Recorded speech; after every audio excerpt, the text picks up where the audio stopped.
नमस्कार मंडळी.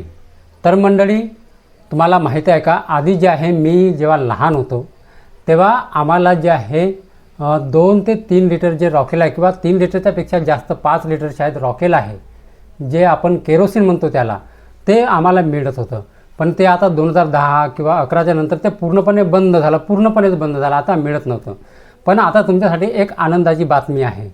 तुमचा जो स्टोव आहे घरातला, तो आता बाहेर काढण्याची वेळ आली आहे. आता सरकारने एक शासन निर्णय जारी केलेला आहे आणि आता केरोसिन आणि रॉकेल जे आहे तुम्हाला आता मिळणार आहे. तर ते जे केरोसिन म्हणजे रॉकेल जे आहे ते किती लिटर, कोणत्या कुटुंबाला किती लिटर मिळणार आहे, हीच माहिती आपण आजच्या व्हिडिओमध्ये जाणून घेणार आहोत. तर मंडळी, व्हिडिओ शेवटपर्यंत नक्की बघा. एक महत्त्वाचा जो व्हिडिओ आहे आज तुमच्यासमोर सादर करीत आहे. तर नमस्कार मंडळी, मी प्रवीण शंभरकर. तुम्ही पाहता खेड्यातील मुलगा. आखाती देशातील युद्धजन्य परिस्थितीचा जो सामना आहे तो आपल्या देशातील सर्वसामान्य नागरिकांना बसला असून एकीकडे गॅस टंचाईमुळे जे नागरिक आहेत ते खूप त्रस्त झाले आहेत.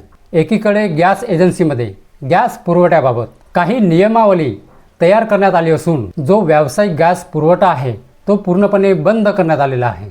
त्यातच आता युद्धाच्या पार्श्वभूमीवर राज्य सरकारने एक महत्त्वाचं पाऊल जे आहे उचललं असून केंद्र सरकारकडून 37,44,000 लिटर केरोसिनच्या वाटपास राज्याला मंजुरी देण्यात आली आहे. त्यामुळे गॅस आल्यानंतर कुठेतरी कोपऱ्यात पडलेला जो स्टोव आहे आता पुन्हा बाहेर काढावा लागणार आहे. राज्यातील शिधापत्रिका धारकांना, प्रति कुटुंब किंवा शिधापत्रिका असलेल्या धारकांना एका शिधापत्रिकेमागे 3 लिटर केरोसिन म्हणजे रॉकेल जे आहे ते मिळणार आहे.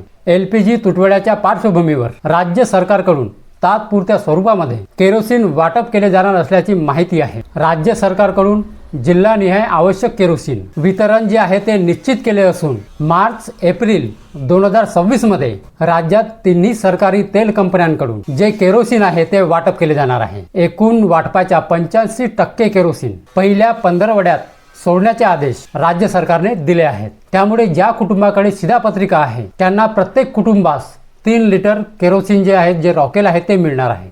तर ज्या कुटुंबाकडे शिधापत्रिका नाही असे कुटुंब देखील केरोसिन उपलब्धतेनुसार केरोसिन वितरणामध्ये पात्र राहतील. तर बघा, आता तुमचा जो स्टोव आहे जो एका कोपऱ्यामध्ये आहे तुमच्या घरात ठेवलेला, तो आता बाहेर काढण्याची वेळ आलेली आहे.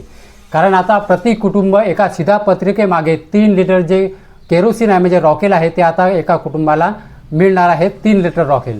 ठीक आहे. ज्यांच्याकडे शिधापत्रिका नाही त्यांना सुद्धा जर वाटप झाल्यास केरोसिन उरलं तर त्यांना सुद्धा हे 3 लिटर जे रॉकेल आहे, जे केरोसिन आहे ते मिळणार आहे. ज्यांच्याकडे शिधापत्रिका म्हणजे रेशन कार्ड नाही त्यांना सुद्धा हे जे केरोसिन आहे ते मिळणार आहे. ठीक आहे. जेवढं उपलब्ध आहे त्याच्यानुसार तुम्हाला ज्यांच्याकडे शिधापत्रिका म्हणजे रेशन कार्ड नाही त्यांना मिळणार आहे. आधी कोणाला वाटप केलं जाणार आहे? आधी ज्यांच्याकडे शिधापत्रिका आहे त्यांना हे जे केरोसिन आहे ते वाटप केलं जाणार आहे. त्यानुसार जे उरलेलं आहे केरोसिन ते जे आहे ज्यांच्याकडे रॅशन कार्ड नाही म्हणजे शिधापत्रिका नाही त्यांना मिळणार आहे. तर ज्यांच्याकडे शिधापत्रिका नाही त्यांना सुद्धा मिळणार आहे आणि ज्यांच्याकडे शिधापत्रिका आहे त्यांना तर मिळणारच आहे. ठीक आहे. तर आता तुमचा जो स्टोव आहे जो एका कोपऱ्यामध्ये ठेवला आहे तुमच्या घरामध्ये, तो आता बाहेर काढण्याची वेळ आलेली आहे. कारण आता या युद्धामध्ये ज्या युद्धजन्य परिस्थिती आहे सध्या आणि त्या युद्धाचा जो परिणाम आहे आपल्या भारतावर, त्या सामान्य नागरिकांवर होत आहे. जिकडे तिकडे गॅस टंचाईचा सामना नागरिकांना करावा लागत आहे. जिकडे तिकडे भरपूर लाईनी लागत आहेत, गॅस मिळत नाही आहे. कोणी आता चुलीवरती स्वयंपाक करत आहे काड्या लावून. ठीक आहे. हॉटेलवरती सुद्धा आता चुलीवरती स्वयंपाक करणे सुरू आहे.